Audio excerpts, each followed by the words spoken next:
So John Mateer is out, at least for a couple of weeks. What does this change about Oklahoma's season? And more importantly, what does this change about the Red River rivalry in OU versus Texas? Maybe not as much as you think. We're going to talk about it on the Water Boys College Football Show. Biggest thing that happened in college football news today, I thought it was going to be the Mike Gundy thing. I really did. Strez called me immediately. I literally stopped what I was doing at my haircut appointment. I was like, hold on, I got to make a video about this. Mike Gundy just got fired. John Mateer out for weeks with a hand injury, and he's going to be getting surgery for it. The Oklahoma's Heisman front runner to repair a right hand injury sustained in last week's game versus Auburn. That ought to stick in Auburn's craw. So our quarterback wasn't healthy. That'll come up later in the show. He could miss several weeks, potentially 3 weeks. Now, the good thing is they do have a bye week. Then they play Kent State, Texas, and South Carolina. So far this year, over 1,200 yards, 6 passing touchdowns, 3 interceptions, 190 rushing yards. Oklahoma off to a 4-0 start. Biggest miss they're going to have, obviously, is the running game has kind of been predicated on what John Mateer can do. Good news for those of you that aren't familiar with the program. Our backup, Michael Penix Jr., is considered a dual threat guy, more of a run than pass guy. So run game may not take a dip. But boys, if he can't play in the Red River game, before I tell you my opinion on how it shakes out, Strez, can Oklahoma beat Texas with a backup quarterback? I don't see why not. Ohio State beat Texas with a quarterback who had never even taken a snap before. So, and I think Oklahoma's got the defense to be able to do it. Granted, seems like Arch might be getting a little bit of his swagger back. We're going to talk about that later in the show. All right, before we get you back to the video, let me tell you a little bit about our brand new partner, Better.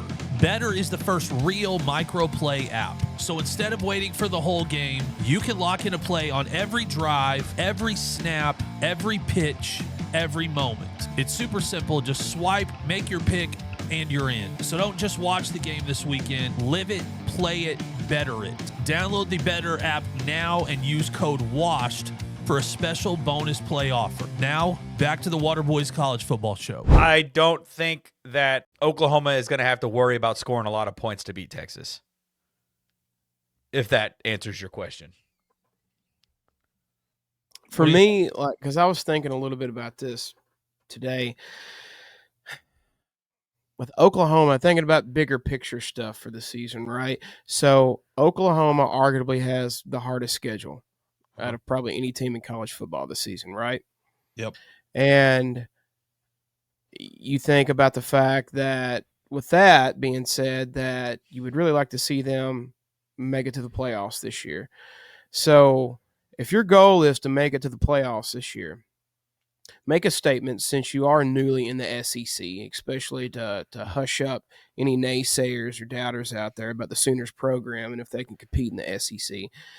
And all of that being said, thinking about longer, bigger picture stuff, I mean, the game against Auburn, there was some bad calls. I mean, just to put that out there, that kind of dictated the game.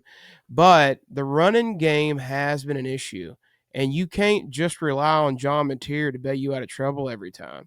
Neither can you rely on this new backup that's going to come in to bail you out every time. You're going to have to get some stuff going. Some of that could, I don't know, maybe it's been a little bit of timing from Mateer getting the ball out, and you could also maybe ask questions about the O-line. But so I say that because you're thinking about making it through the rest of this season with how hard Oklahoma's schedule is and making the playoff run, making a playoff run. So that's what's concerning to me is I know the backup QB may have some legs, but I wouldn't want to solemnly rely on that, because if he goes out, if he gets hit in this next game and gets a concussion or something like that, then what do you do?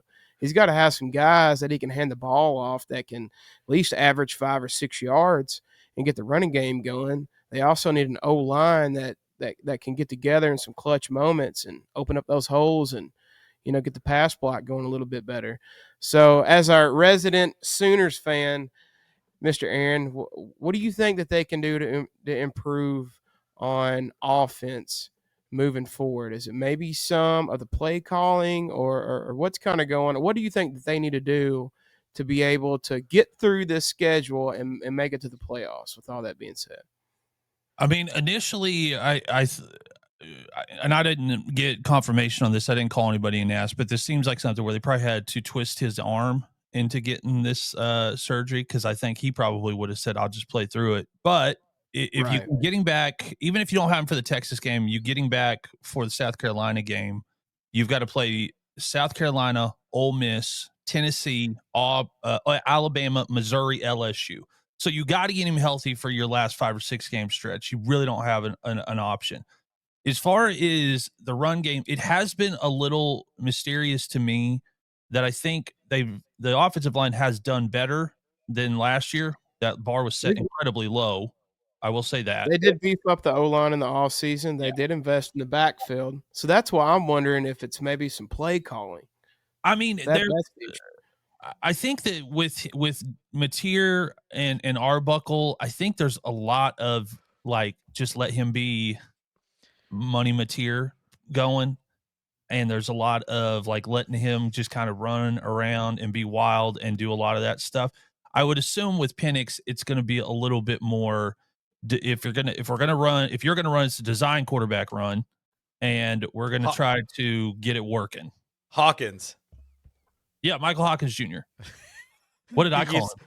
Michael Penix Jr. I'm like, he's the quarterback in Yeah. Atlanta. What's happening? Yeah, no, it's and he's not bad. I don't want to like. Yeah. People are like, oh, you got friends on the program. You're trying to be nice. He's not bad. But he's young. Very young. Yeah.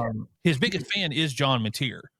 Like when he came in last game for a few, John was on like put a headset on. He's up at the almost on the chalk, like cheering him on. So that'll give him a lot of confidence. If Mateer could be on the sideline with him, that'll help out a whole bunch.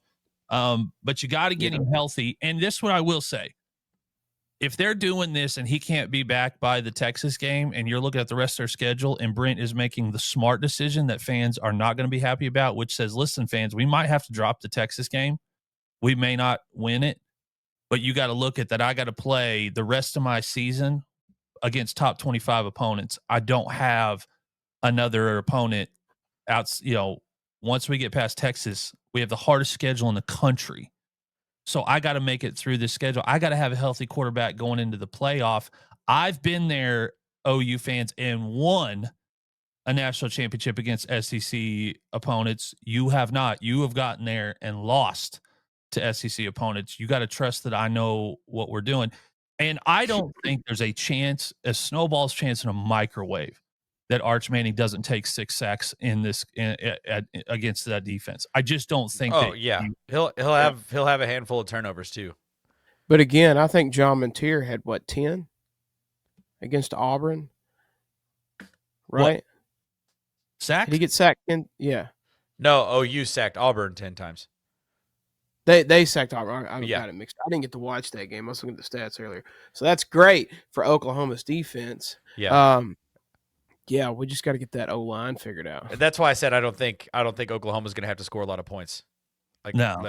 Ohio State with a less than stellar run game performance and a first ever start for their quarterback put up 14-1.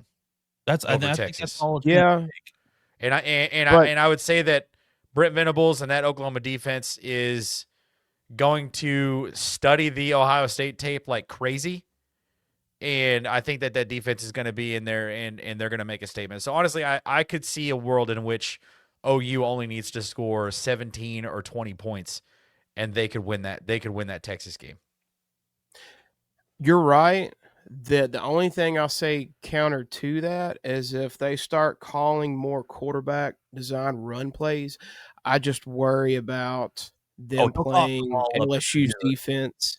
Yeah. Some of these other top 25 teams defenses that they got to play, yeah. Texas defense, LSU's defense, and then they're going to have to go to a third quarterback to get through the rst of the season, or depending on material status. But they didn't give They didn't give a timetable on this thing, so I wonder if they're like intentionally being vague to like mislead Texas at the I same. can tell you off air. I Possibly. cannot tell you. There's something about this where I'm like, okay, you've got the bye this week, you're off, and then you've got Kent State the week after. Like, John could be playing in the Texas game, but if he's not, I would assume he'd probably be back by the South Carolina game. Yep. If any.